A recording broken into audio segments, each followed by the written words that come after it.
आगे की बात है कि पंचायत सरकार भवन सरकार जो है वो कोर्ट के प्रेशर में चुनाव कराती है। पंचायत का जो अधिकार है तो पंचायत के अधिकार तो कोई मिला नहीं और कहीं भी ये 1.5 करोड़ रुपया के लागत से पंचायत सरकार भवन पहले पंचायत भवन था तो 15 लाख की योजना थी, अब उसको पंचायत सरकार भवन कर दिया। अभी अभी नीतीश कुमार जी गए थे यहाँ सुपौल में तो कहीं पर पंचायत सरकार भवन पर पंचायत भवन लिखा हुआ था तो उसमें कार्रवाई भी हुआ है। डीपीआरओ को जिला पंचायती राज पदाधिकारी के कई पदाधिकारी को डांट लगाए कि तीनों वो सरकार है, केंद्र सरकार, राज्य सरकार और पंचायत सरकार, तो इस पर पंचायत सरकार भवन पर पंचायत भवन किसने लिख दिया।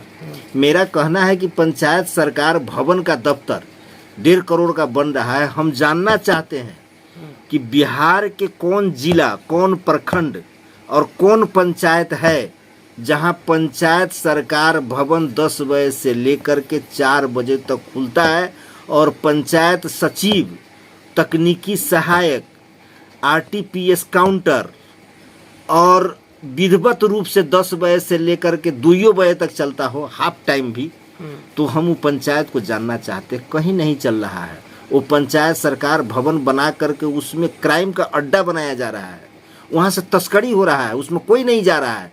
जब स्टाफे को वो नहीं जाएगा तो माननीय मुखिया या माननीय सरपंच जाकर के क्या करेंगे। बिल्कुल कहीं कहीं कहीं कहीं कहीं कुछ नहीं है, कहीं कुछ नहीं है, सब पेपर पर चल रहा है। बिहार सरकार की सुशासन जो भी है सो पेपर पर है, धरातल पर कहीं नहीं है, कार्य रूप में कहीं नहीं है।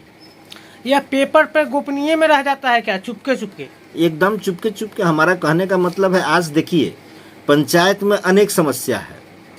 बिहार जैसन पिछड़ल देश, जब यहाँ विशेष राज्य की दर्जा के माननीय मुख्यमंत्री जी बिहार सरकार मांग करते हैं केंद्र सरकार से, मतलब कि स्पष्ट है कि बिहार पिछड़ा हुआ राज्य है।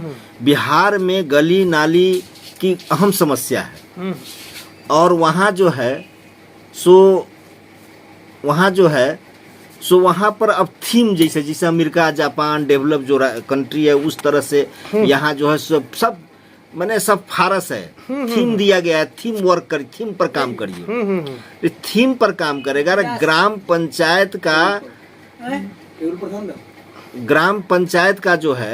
पंचायत का मूल रूप जो है सो ग्राम सभा है। बिल्कुल। लोकसभा, विधानसभा, राज्यसभा, विधान परिषद में प्रतिनिधि जाता है, ग्राम सभा ही है जिसमें प्रतिनिधि नहीं, जो प्रतिनिधि को चुनता है उसकी सभा है। और ग्राम सभा में ली गई निर्णय को सुप्रीम कोर्ट नहीं काट सकता है। तो आप ग्राम पंचायत को सही मामले में अधिकार देना चाहते हैं, ग्राम पंचायत के जरिए पंचायत को विकसित करना चाहते हैं, तो ग्राम पंचायत को अधिकार दीजिए ना, आप पैसा दीजिए ना।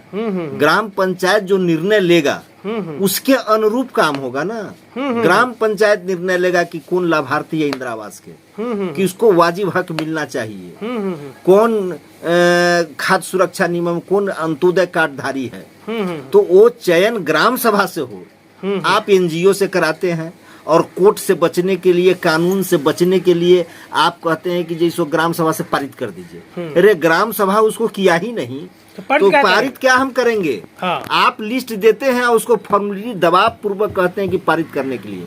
ग्राम सभा का तिथि सरकार निर्धारण करती है कि अमुक तारीख को ग्राम सभा हो, उसका चिट्ठी आता है पत्रांक दिनांक के साथ, हम लोग लिखते हैं पंचायती राज विभाग बिहार सरकार के पत्रांक इतना दिनांक इतना के अनुरूप जो है सो हमको ग्राम सभा करना है। ग्राम सभा में टास्क दिया जाता है कि अमुक अमुक बिंदु पर ही ग्राम सभा को निर्णय लेना है। ये कैसी स्वतंत्रता है, कैसा ग्राम सभा?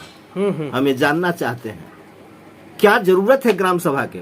ग्राम सभा में कोई लोग अब नहीं आना चाहता है। नहीं आना। क्यों आएगा? जब ग्राम सभा से वृद्धा पेंशन नहीं मिलेगा, ग्राम सभा से अंत्योदय नहीं मिलेगा, ग्राम सभा से इंदिरा आवास नहीं मिलेगा। इंदिरा आवास का तो अजीब कहानी है। या इंदिरा आवास 2020 में जो लॉगिंग जो बंद हुआ सो आज तक लॉगिंग नहीं खुला। बहुत पंचायत में ग्राम सभा हुआ, उसमें 1600 मेरे ही पंचायत में 1600 आवेदन है लाभार्थी वंचित परिवार का आवेदन, जबकि वो लॉगिंग 2020 से नहीं खुल रहा है। तो यहाँ माने इंदिरा आवास शून्य है और लेकिन वंचित परिवार 1600 है।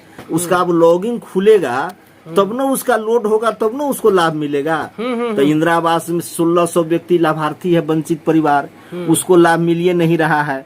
उसको अंत्योदय अन्नपूर्णा में नाम, इस परिवार का नाम 4 नंबर वार्ड के आदमी का नाम 8 नंबर वार्ड के परिवार के साथ टैग हो गया है, इसको वो अनाज नहीं दे रहा है। तो उस समस्या का निदान यहाँ होगा ही नहीं। RTPS काउंटर के बैठा करके घर पर दरमाहा दे रहा है, एक दिन भी आने के लिए तैयार नहीं है, कभी खुला ही नहीं RTPS काउंटर।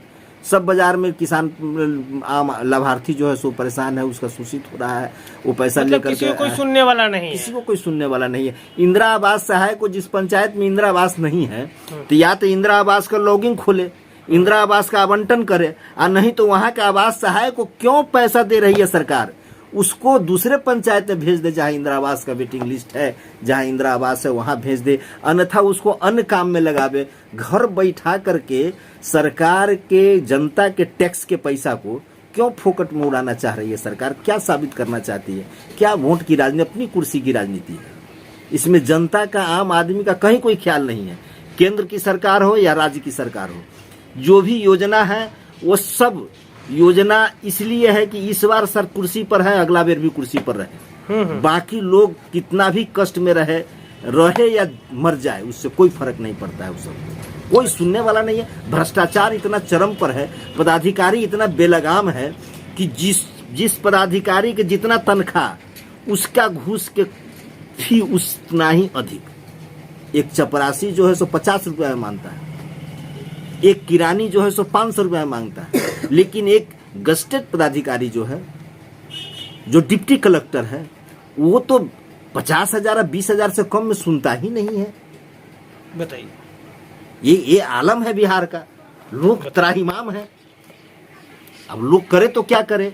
लोग तो यहाँ भाजपा और जदयू के, भाजपा के भी सरकार देख लिया, गठबंधन की सरकार, और राजद के गठबंधन की भी सरकार देख लिया।